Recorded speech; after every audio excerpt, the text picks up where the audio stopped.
I spend so much time there, and they have confirmed to me that FBI teams have been back in Nancy Guthrie's neighborhood in the last couple of weeks, and they know who they are because several of the neighbors, have done interviews with the FBI. The same agents have come to their house several times to talk to them, so they know kind of who they're looking for. They know who these people are. They know that it's the same agents who were out there initially.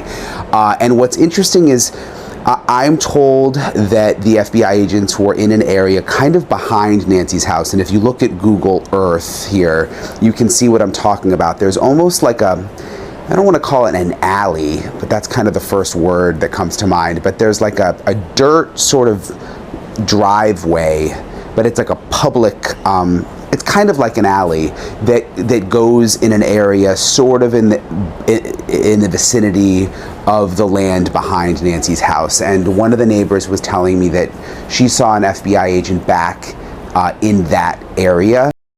The FBI didn't find what they were looking for the first time. So they came back. And this time, they went straight to the one place nobody was supposed to be looking.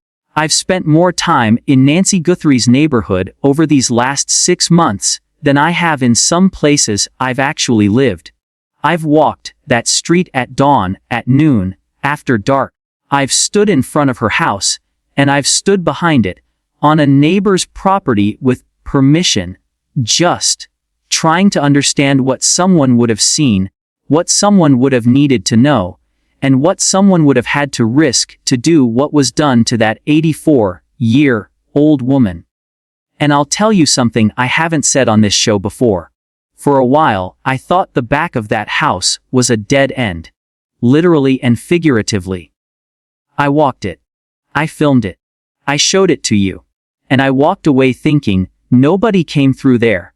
It was too dark, too thick with cactus, too easy to get hurt, too hard to move someone through quickly and quietly. I said as much on this channel. And I was wrong. Not wrong about the terrain. The terrain is exactly what I showed you, but wrong about what it meant. Because the FBI didn't walk away thinking what I thought. The FBI came back. Multiple agents, confirmed by neighbors who recognized them from the initial interviews, back in that same area behind Nancy's house within the last 2 weeks. And that changes everything about how we have to think about this case. Let me be specific about where they were. It wasn't just somewhere in the general vicinity. It was on that dirt access road that runs behind the houses, the one that isn't quite an alley, but isn't quite not.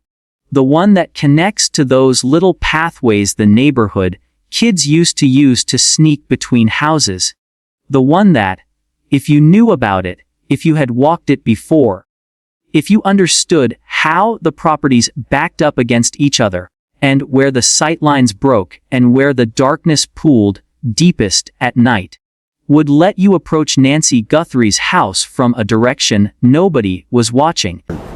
There's a lot of open land behind her house, and it's kind of hard to describe unless you see it. I'm going to put some of this video up from when I was walking around back there, but you can walk around back there. I mean, it's a little treacherous because there's a lot of cactuses and there's rocks, but you can walk in between them and kind of get around. And even some of the neighbors have said to me that, when their kids were young, they would like all run around back there and sneak around back there and get to each other's houses kind of through these back little pathways. It would be difficult at night. It's very, very dark, but it is interesting that it seems the FBI is once again looking and interested in that area behind Nancy's house. One of the reasons I'm told could be because of the monsoons. There's been a lot of rain there this time of year. There's like little waterways that form this time of year that are not there at other times when it's not the rainy season. And so evidence could have been moved around, that kind of thing. I'm told. The neighbors told me something else. The agents weren't just standing around. They were looking at the ground. They were looking at the waterways. Because this is monsoon season in Tucson. And if you've never been there during monsoon season, you need to understand what that means. The rain comes hard and fast. It cuts channels through the dirt. It moves things. It carries things. Evidence that was buried 6 months ago. evidence that was trapped under rock or wedged into the root structure of a cactus, evidence that every initial search missed because the ground was dry and hard and unyielding. That evidence might not be where it started. And retired FBI agent Maureen O'Connell, who you've seen on this show many times, who spent decades working crime scenes and evidence collection, explained something to me that I hadn't considered. Water doesn't scatter evidence randomly. It follows predictable paths. It creates what she called choke points, areas where everything flowing in a certain direction gets pulled together and deposited. If you know what you're looking for, and if you understand the topography, and if you know where the water goes when it rains, you can stand in one spot and have everything the ground has been hiding delivered right to your feet.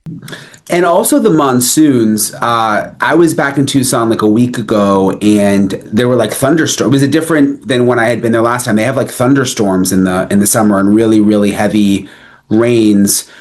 When you're looking for evidence, I mean, could that impact things? Could that be a reason that they're going back out there? Yeah, because water flows, downhill or in a relatively typical or in a way that you can anticipate. And there's often a choke point or an area where all that water will pool. It's a good place to go and look for evidence, especially if they're looking for clothing, if they knew what she was wearing or anything like that. So if it was a pink nightgown and they find a pink piece of cloth, it's worth looking into. It will also take a very vast area, and the water will cause whatever is on top to wash in one direction. That's basically what I was trying to say earlier. But so it is a good place. By a choke point, I mean it's an area where things come together. You can have a choke point when it comes to traffic. Like, for example, going in and out of Nancy's house, there's really only two choke points that, if you were to sit on surveillance or you'd be looking at those cameras, you'd be looking at these two different areas, that type of thing. So the evidence could be rolling in one direction, and that could be very beneficial to the team. Here's what that tells me. The FBI is looking for something specific, something small enough to have been missed in the initial searches, but significant enough to bring agents back to the same location 6 months later. Something that monsoon water might have uncovered or moved. Clothing. A personal item. Something that belonged to Nancy Guthrie or something that belonged to whoever took her. And the fact that they're looking behind the house, in that specific area, tells me something else. They believe whoever did this exited through the back, or entered through the back, or both. That's one of the reasons they may have been looking back there. There's also the possibility that they think whoever did this may have left through the back. We know those back doors were propped open from what we've been told. So before I get to my conversation with Maureen. Now, I want you to think about what that requires. Because when I stood back there, even in broad daylight, I had to watch every step. The ground is uneven. The cactus is everywhere. Everything has thorns. Everything wants to catch you. At night, with no moon, with no streetlights reaching that far back, it would be nearly impossible to navigate unless you already knew the way. Unless you had walked it before. Unless you had practiced.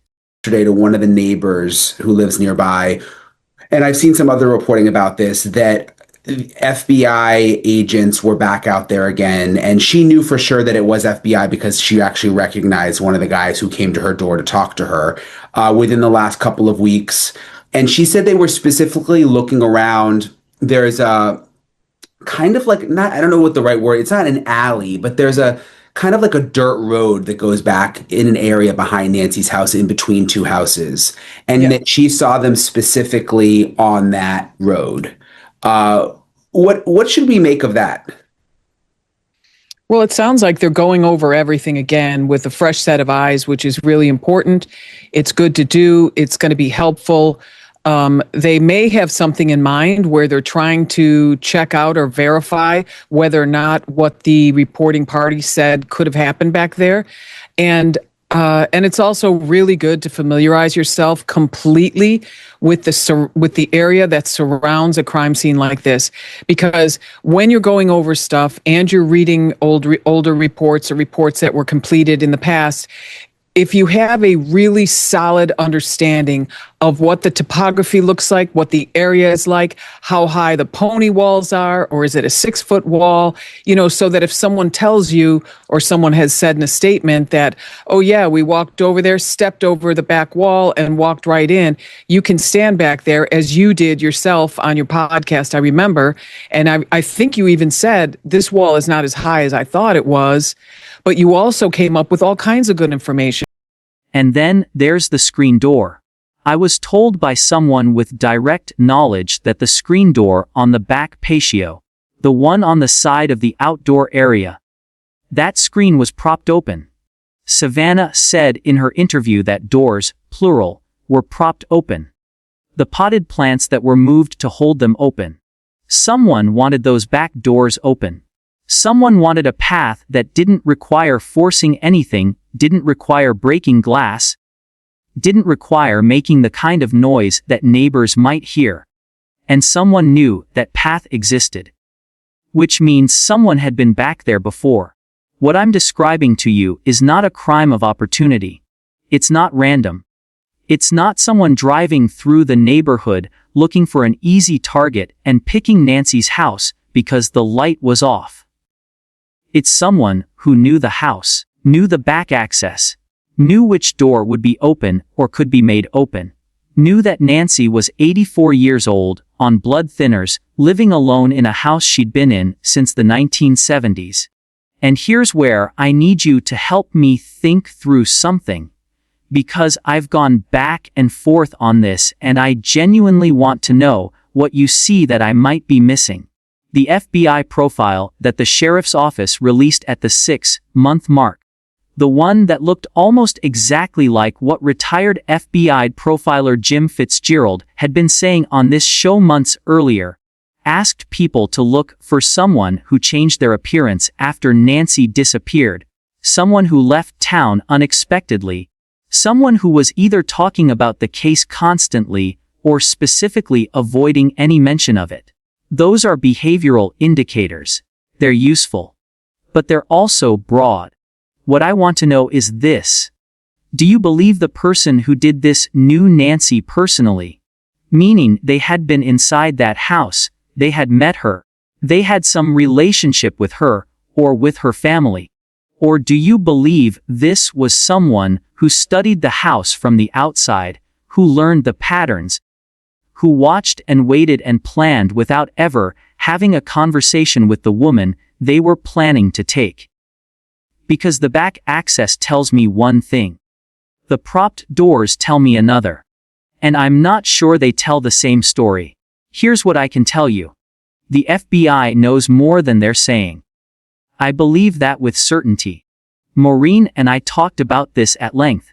She told me, and I'm going to paraphrase, that law enforcement today, especially the FBI, does not name persons of interest casually. They don't hold press conferences to update you on their theories. They build cases. Quietly. Methodically. The perpetrator or perpetrators are, but without enough evidence to actually put them away, you have to keep your mouth shut about it. You can't run your mouth. Those days are gone. What do you mean by run your mouth? I mean, as a law enforcement agency, you can't say so-and-so is a person of interest and we think that this is the case for the following reasons. You're just going to get sued. Podcasters are going to get sued, so everyone is really, really cautious, even though there may be a pretty solid general consensus as to who it is. But then again, we've seen all these cases where, like that Chandra Levy case, they thought it was the congressman for a long, long time. And then they realized it was this other offender that was in the park doing very similar things to other women. And they keep information close to the vest, not because they don't care about the family's need for answers, but because the integrity of the investigation depends on it. She said something that stuck with me. The person we're working for is the victim. Everything else, including the family's understandable desperation for information, has to be balanced against that. They will tell the family what they can. They will keep secret what they must. And if they are back in that neighborhood 6 months later, searching the same ground under different conditions, it's not because they're starting over. It's because they're closing in on something specific. Something they need to find before they can move. And that brings me to what I think is the hardest part of this case to reconcile. The crime scene. Not the crime scene as it exists now. The crime scene as it was processed in the first hours and days. I've said this before, and I'm going to say it again, because it matters more now than it did then. The initial responding deputies saw blood. A significant amount of blood. And according to the Wall Street Journal, they initially thought it was old blood. Is the Wall Street Journal reported that initially the deputies who responded thought that it was old blood, like thought that Nancy had had a nosebleed, and that it was like dry blood and that it had nothing to do with her disappearance, that it was like from another event, an innocent event. I don't know why that really stuck with me, because it was so much blood. Like, I guess I'm just trying to get into the mind of an investigator. If you showed up out there, wouldn't you have thought that it was like something that may have had to do with her being gone? Well, when you consider that they haven't had any kidnappings or murders in a very, very, very long time, and I think whatever that number was, over 90% of calls like this end up being someone that just walked off, especially when she's an elderly person. But once the other stuff started coming together, so I could see initially that they would be like, this could be something else, because with all that cacti around her, she could easily get cut. She was on blood thinners. You can bleed like you can't believe when you're in that type of situation. However, when you start adding together the other things that were unfolding in real time, like the information from the family, if in fact the family told her, I mean, we heard Savannah say that her mom could barely make it to the down to the mailbox, but are we sure that Tommaso and Annie said that to the police? If they said that to the police, and that's in their written statements, and that's something that will hopefully eventually come out, then yeah, now it's starting to build. Then you get to the back door, and then you see the 2 potted plants, and the doors propped open. Now it's to every ratchet this up one notch, one notch, one notch. Then her car's there. Then you see that her Apple Watch is at the end of the bed, and you know, her bed isn't made. Does she often leave the house without making her bed? The answer is no. So you see these things just start to build and build and build. And it should have happened in relatively quick succession that they said, you know what, something's going on here. At that point, they should have put up the yellow tape in a very large area. A nosebleed. Something unrelated. Something innocent. They didn't lock down the street. They didn't put up crime scene tape in a wide perimeter. They didn't treat the driveway like a place where tire impressions and shoe impressions needed to be preserved. By the time the FBI was brought in, days had passed. People had walked on that driveway. Cars had driven over it. The scene had been compromised in ways that can't be undone. Maureen walked me through what should have happened. Now more than 6 months later, where things feel like they're at a bit of a standstill, goes back to mistakes made with the crime scene and the way that it was processed before the FBI. Because, you know, you've heard Kash Patel bring up that they didn't come in for days. I mean, do these issues now all go back to the way it was processed initially? Possibly. I mean, the crime scene, if it was an FBI case initially, and we saw that she was likely removed from the front of that house, but intended to go out the back of the house, those pots would have been gone, that door handles would have probably been gone, that mat would have 100% been gone.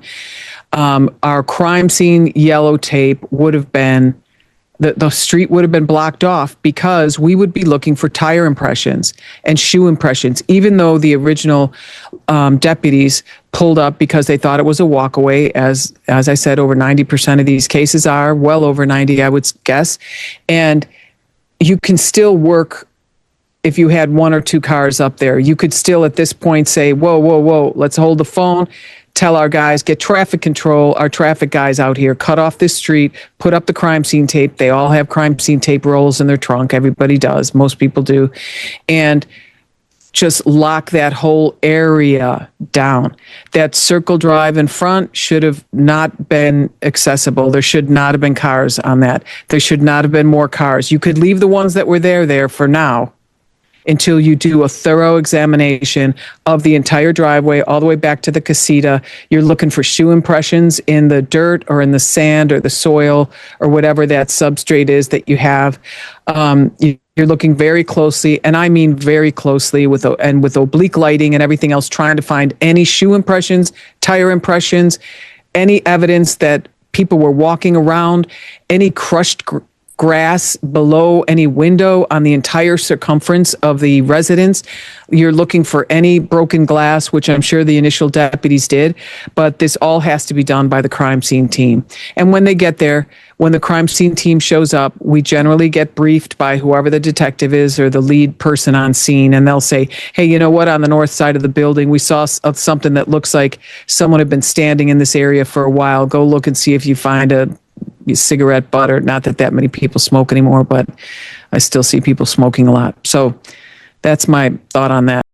The street blocked off. The entire circular drive treated as evidence. The area behind the house sealed and searched with oblique lighting for any sign of disturbance. An access path created on the side of the property, least likely to hold evidence so investigators could move in and out without contaminating anything. You know, we've talked before about how hard it is to collapse a scene, and that's why you want it bigger initially. You can always make it smaller as you go on, as days go by. But the other thing you want to do is to create an access and egress pathway that's opposite or in an area where we're not looking for shoe impressions, we're not looking for tire impressions. So it would be like if you're standing out on the street like you did for so long and you're looking at Nancy's house, and here's the driveway with the casita on the right, and here's the circle drive right in front of you. What I would have done as the team leader is we would have created a path on the left side of the property and walk almost up the property line into a place where we deemed was least likely to be part of the crime scene. Yeah, and the FBI did do that, but it was just days and days later after it had been opened back up. I remember seeing them do that thing where they all walked in a straight line. It just wasn't right away, you know? It was after people had been allowed to walk on the driveway and come back in. And because that didn't happen, because the initial response treated this like a missing elderly person who had probably wandered off, evidence was lost. Not necessarily destroyed, but lost in the sense that it's harder to find now, which is exactly why the FBI is back there digging through monsoon channels. Now, I want to address something that I know a lot of you are thinking because I've gotten the emails. Is this case going cold? Is the 6-month mark with no arrest, no named suspect, no public breakthrough a sign that this is fading into the unsolved file? I don't think so. And I'll tell you why. The FBI doesn't send agents back to search a location they've already searched unless they have a reason. They don't cycle in new detectives with fresh eyes unless they believe fresh eyes will see something the old eyes missed. They don't release a behavioral profile to the public unless they believe the public knows the person they're looking for. These are not the actions of an investigation that's winding down. We're also hearing now that there's some new people coming into the investigation, new detectives being cycled in, a fresh set of eyes. You and I were texting about that the other day.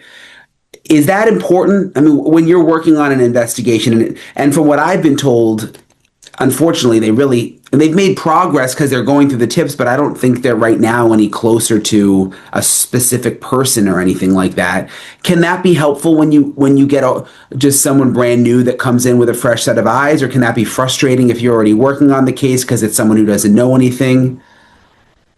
Both, but the fact of the matter is, like, even in the FBI, probably especially in the FBI, because we rotate around a lot.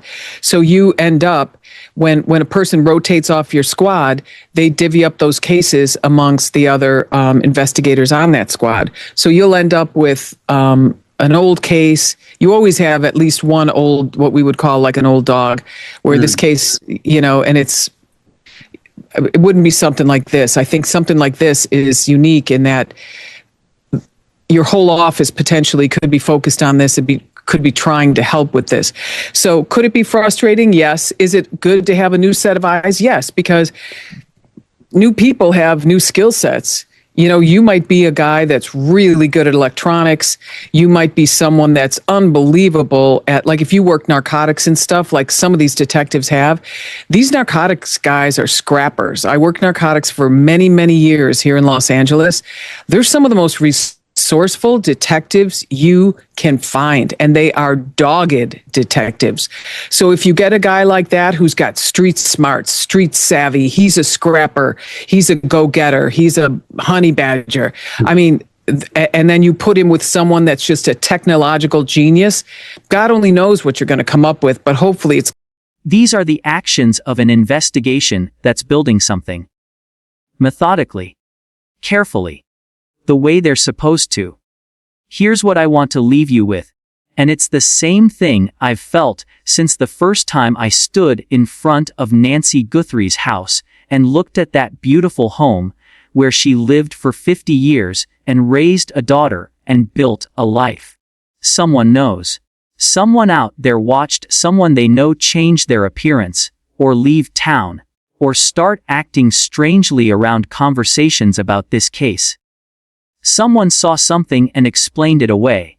Someone heard something and didn't want to believe what it meant. And all it takes is one person to stop explaining it away. One person to pick up the phone. One tip. That's it. That's what breaks cases like this open. New developments. I'm still hoping, as I said with Maureen, that this 6-month mark will sort of revitalize some interest in the case, that perhaps someone who knows something will be urged to come forward, will feel like it's the right thing, because all it takes is really one tip to break this thing wide open. And I'm hoping that will happen soon, especially for Savannah and her family. So if anyone has any information, as always, call 1-800-CALL-FBI. I'm going to be on the road this week working on a couple of other stories, a couple of interesting ones I've been looking into, but I've been talking to my sources constantly when it comes to Nancy's case, and I'm obviously not sometimes I get emails from you guys like, please don't move on, like, stay on it, and I am staying on, even though I don't do episodes every day. Trust me, the way I kind of work is I check in with my people every day or every other day just to see if there's anything new, make sure I'm not missing anything. So if anything happens... I'm not going anywhere. I check in with my sources constantly, even on days when I'm not posting. If something breaks, you'll hear it here. I promise you that. If you have information, call the FBI. The number is on your screen, and if you've been following this case as closely as I have, if you've noticed something that I haven't talked about, something that doesn't sit right with you, I want you to tell me. Because sometimes the thing that everyone else overlooked is the thing that matters most. I'll talk to you soon.